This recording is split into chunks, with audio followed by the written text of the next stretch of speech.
and promises to go hard after city workers caught in a pay-to-play scheme. So what happened?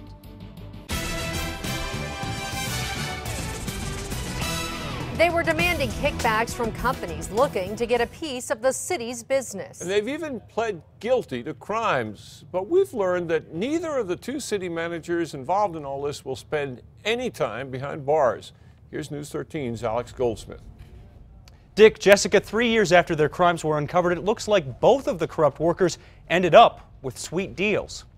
It was a sweet scheme for Ruben Montoya and Ralph Garcia. The two supervisors at the city's vehicle yards were entrusted with lining up contracts for parts for the city's massive fleet. And if you wanted the city's business, you had to pay up. There was a scheme where they would select certain vendors, and there was an agreement between the vendor and the employee that after a certain amount of parts, a dollar amount, they would get a percentage kickback. According to a criminal complaint, about 5% paid out in gift cards, meals, even a laptop. Undercover work by APD blew the case open in June of 2010, and both Montoya and Garcia were charged with soliciting or receiving kickbacks. Over the 3 years that followed, the DA's office agreed to plea deals with both men.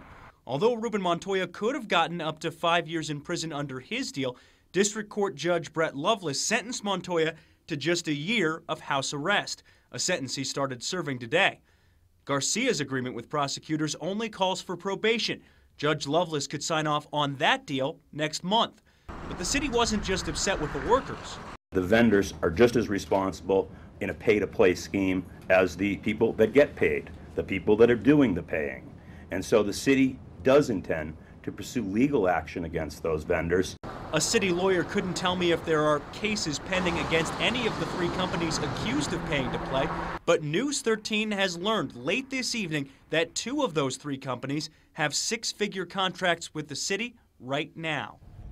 Now, we did call the city for comment late this afternoon, but we're told they needed more time to respond. Judge Loveless also declined specific comment on the case. Both Montoya and Garcia will have to pay back the city for what they took, but how much hasn't been determined yet. Back to you. Okay, Alex, the city audit also found that Montoya's vehicle yard was short nearly 30 grand in auto parts over the course of 1 year alone. The audit went on to say no one was supervising the supervisors, and the city had no real idea how deep the theft problems were.